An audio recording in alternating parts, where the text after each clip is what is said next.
Hi everyone, welcome to Reflections of the Soul.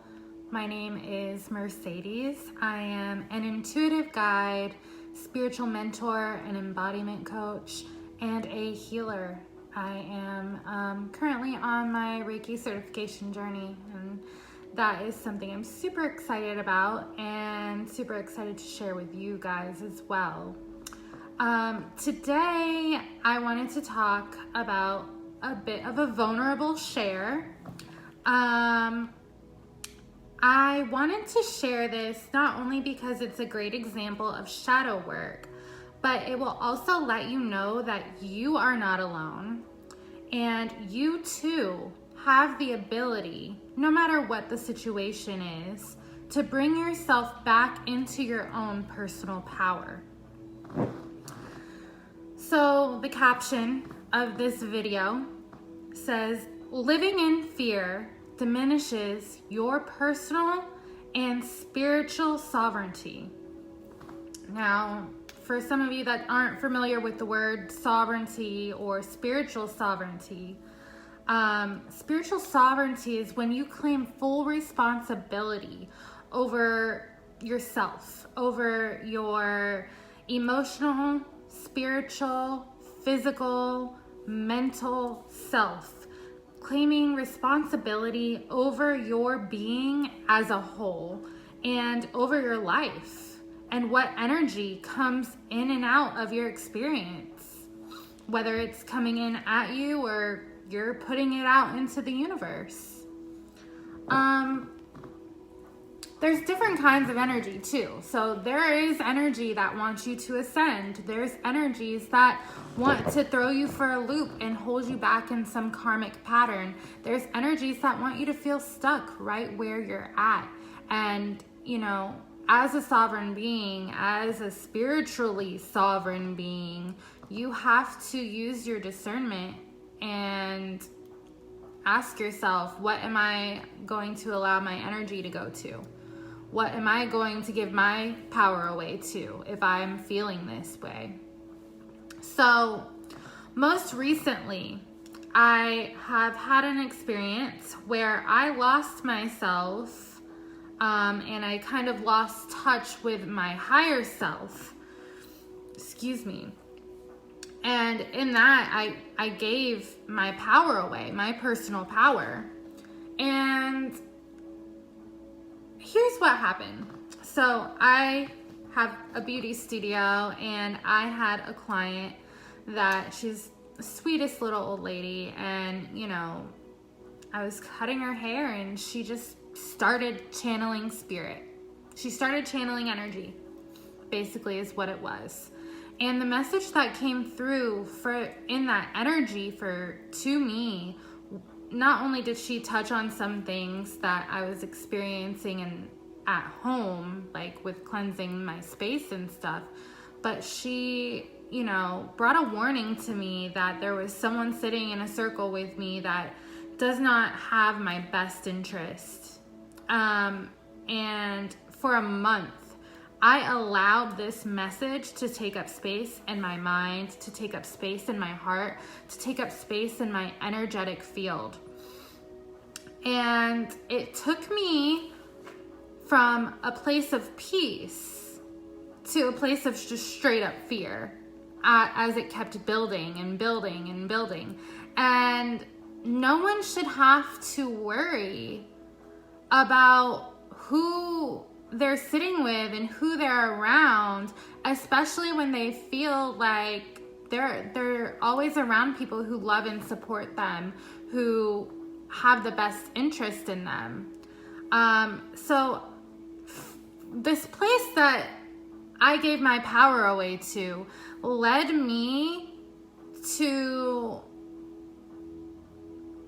this, you know, situation that unfolded, but my spiritual sovereignty was clouded. Like I gave my power away and I was living in a place of fear. And that caused me to feel triggered, to be anxious, to be impulsive, to mistrust others. And I gave too much power to something that was outside of myself, outside of my practice, and possibly outside of my control. Not only that, being, the spiritual woman that I am, and being in, the line of work that I am, I know that what you give your energy to, you create or is created. So I was just giving too much energy to this topic, and it started to show up in certain ways in my life. And all of the things that I just listed about feeling triggered, anxious, impulsive, and, full of mistrust caused conflict between myself, between other people, and me personally. I know I'm a human, and, I'm allowed to fuck up. I know that. But, having these emotions make me feel so guilty because I'm also an intuitive guide. I'm also a mentor. And I realized, I needed to reclaim my personal power over the entire situation.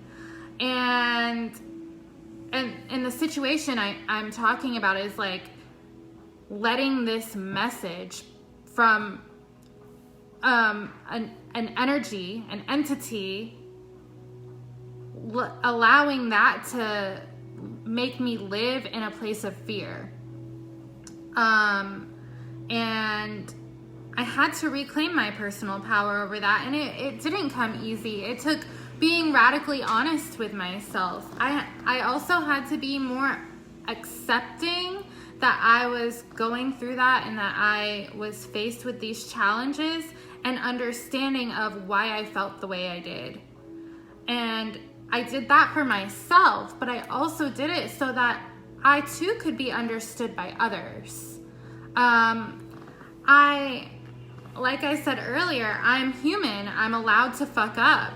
And I had to stop worrying what my peers would think, or what my mentees would think, or what my other clients, my reading clients would think, because it shows that, my spiritual mentor might not be embodying what she practices.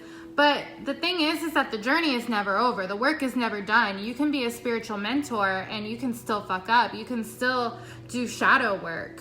There are going to be so many incidents in your life where you're faced with yourself, and you're faced, with your ego, with your judgments, with fear. And it takes courage to work through those things. It takes courage to be vulnerable about those things. And I just had to stop worrying that what do other people think of me being this spiritual mentor on this journey? I don't give a fuck. And that also came with speaking my truth. It came with sharing a vulnerable story with someone, or the people who are willing to hear it, and understanding, having them understand where I came, why I acted the way I did out of being triggered, impulsive, and anxious,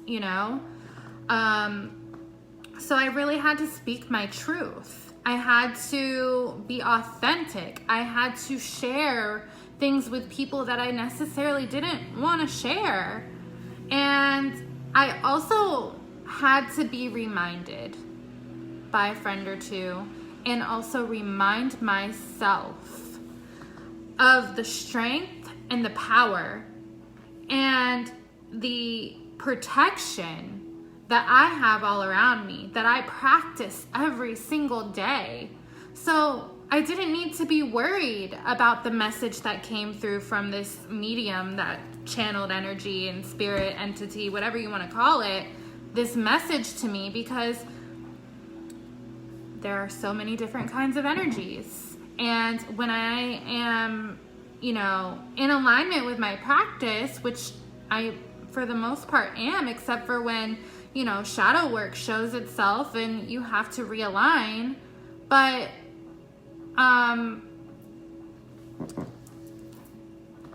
forgot what I was saying. I was on a tangent and then I forgot what I was saying.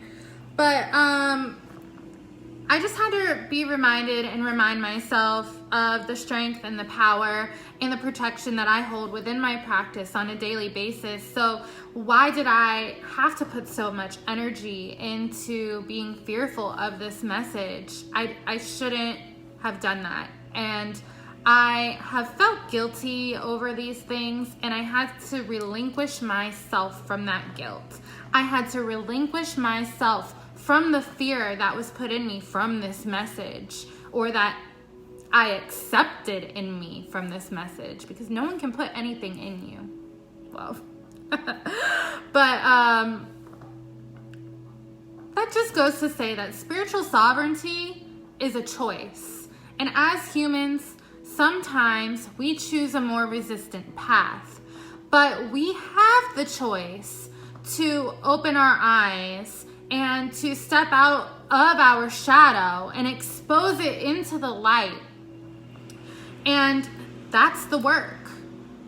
That's the work, to bring awareness to our shadow side, to bring awareness to why we're being triggered, to why we are in fear, to why we are acting impulsively. That is the work of shadow work. And then once we figure out the why, we have to figure out a way to embody the light. And you have to be accepting of yourself and understanding of yourself.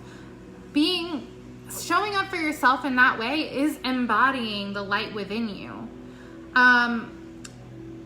Accepting that you are human and that you do mess up is embodying, the truth within you. Speaking your truth and living authentically and only doing what feels good is embodying the light side of things and reminding yourself of all the work that you have put in to lead you up to this place. So you have a choice to open your eyes. You have an ability to step out of the shadow side and into the light. And it's all part of your soul alchemy journey. And there will always be situations that come up in your life to challenge you, to test who you are or who you want to be or who you're intending to be, and show you both sides of things. I'm not a perfect person, and I could tell you that I understand being imperfect because I have been through these types of blips in my journey, and I've had to reclaim my spiritual sovereignty. I've had to reclaim my personal power time after time after time, until it gets easier, until you don't put yourself in these situations, until you don't choose to live through your ego and act through your ego out of fear or, guilt or mistrust or any of those other things that come along with your shadow side and your ego. But you're always going to have that show up. And that's why, sometimes your ego is there to protect you. Sometimes your shadow side is there to protect you. And sometimes it's there to help you grow.